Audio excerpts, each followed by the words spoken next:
Piyush, you've spoken on several occasions about cataclysmic disruption facing the banking industry. What does that mean? Well, it's clear that the impact of technology has been huge on several industries. Entertainment, books, music, photography. The reality is that banking is the most digitizable of all industries because we really only deal in bits and bytes. And therefore, it's not a big stretch of imagination to figure that our industry can be totally disrupted by the new technologies. Do you think banks are responding quickly enough? I think in some ways banks have been distracted in the last 5-7 years as a consequence of the global financial crisis. Issues of capital, of liquidity, of regulation and legislation have caused banks to be focused on what I call the battles of yesterday. So as a consequence, banks have not thought enough about the battleground of tomorrow. But it is changing. In the last 2 years, digitization has now become the number one agenda for most banking CEOs. If you look at where the maximum amount of venture money is going today, it is in fintech startups. So I do think that industry is ripe for change. What's the single greatest leadership challenge of this type of disruption? Frankly, there's no more premium on information. And as a consequence, everybody at the bottom of the pyramid is as well informed as people at different levels of the pyramid. So the real power of this technology is to figure how you can let 100 schools, 100 flowers bloom. And that's a leadership challenge. So how do you do that, get differentiated people to do different things, but keep them aligned to a common sense of true north, a common sense of purpose? What would you say is the most important thing to lead growth in this kind of an environment? The nature of regulation and the way regulators think about our industry means that we've got to be a lot more thoughtful about the kind of businesses you can run, the business models that will work. A large part of our industry is moving out of the regulated space into the shadow banking space. So you've got to be thoughtful about how you address that. I think globalization is very real in our industry. So it's an integrated financial market.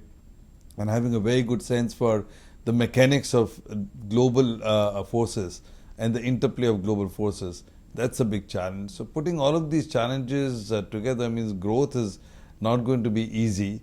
It's not going to be easy to get your mind around. So in that type of an environment, governance has to move from being a concept that only the senior leaders care about to being one that's really part of the business culture. I agree with that. I think, in fact, the future of work is going to be very different from the past of work. I think the day of large monolithic organizations being the only way work gets done is going to be behind us. You'll see a lot more cottage industries, you'll see a lot more entrepreneurship, you'll see a lot more small teams of people working together.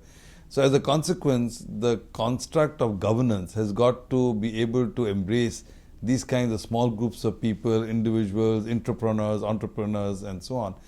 So there will be distributed governance, which takes me back to my sense of true north, a sense of purpose, and a strong binding culture.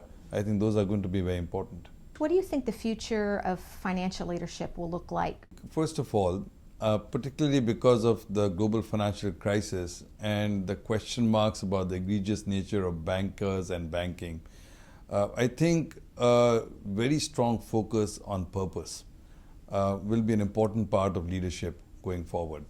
Doing real things for real people and having a good head around what the contribution to societies and countries really is. I think a second element of the leadership of the future is going to be a deep understanding and embrace of the digital world. I think it's not just the way things are happening, it is going to change the way people think, and not just the way people behave. And therefore, having a deep appreciation and understanding of that, of the customer experience that comes from that, I think that's going to be extremely important.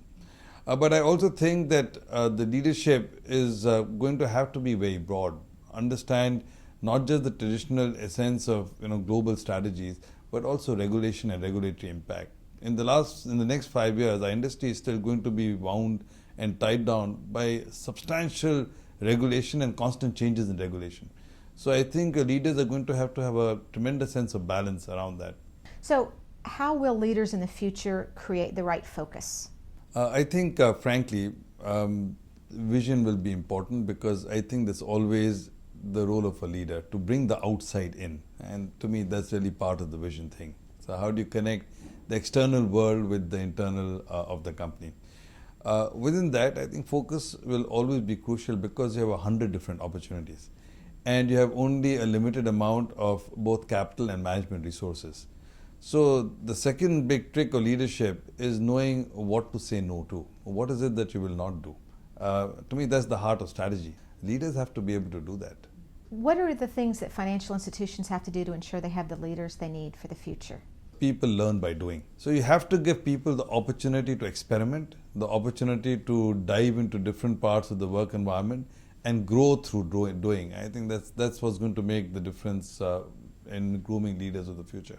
Having said that, one of the important things at the heart of finance is risk.